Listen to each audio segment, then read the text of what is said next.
Chers paroissiens, bonjour. Je vous souhaite une très sainte fête de Pâques. Et la première chose que je nous souhaite à tous en cette fête de Pâques, en ce temps pascal qui commence, eh bien, c'est que cette épreuve que nous traversons ne nous vole pas notre joie de croire en Jésus, de croire que Jésus est ressuscité, de croire que Jésus est vainqueur de la mort, de croire que Jésus reste avec nous tous les jours jusqu'à la fin des temps. Ensuite, je voudrais offrir à votre méditation deux phrases des textes de ce jour. Et la première, c'est cette réponse de Saint Pierre à la foule qu'il a en face de lui. Il dit « Convertissez-vous ». Saint Pierre prononce cette phrase après la Pentecôte, donc 50 jours après la résurrection.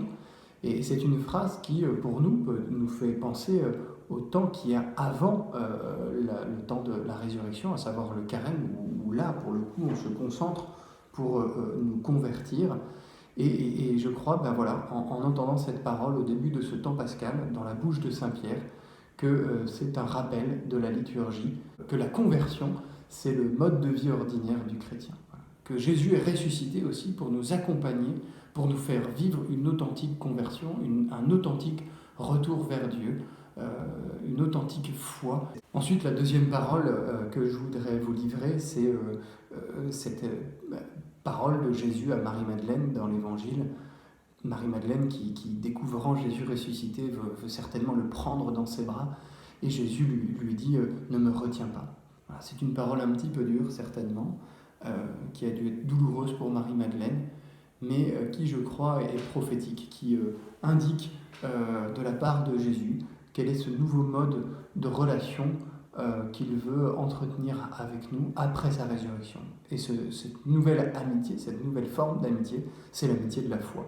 La foi, c'est croire sans voir, c'est entretenir une amitié sans la médiation de nos sens. À ce propos, Sainte Thérèse de l'Enfant Jésus, dans un de ses célèbres poèmes, disait « Je t'aime et je t'adore dans l'ombre de la foi ». Oui, la foi est une ombre parce que c'est une amitié sans la médiation de nos sens. Et en même temps, eh bien, elle rend quand même possible un amour, une amitié et une adoration du Seigneur. Alors que l'Esprit Saint, qui a ressuscité Jésus d'entre les morts, nous donne la grâce de persévérer dans la foi, de persévérer dans la conversion, et surtout que cet Esprit Saint fasse vivre en nous pour toujours la joie de croire en Jésus, et que l'épidémie, l'épreuve que nous traversons, ne nous enlève pas cette foi, mais au contraire que cette foi nous permette de la traverser dans l'espérance. Je vous souhaite un bon temps pascal.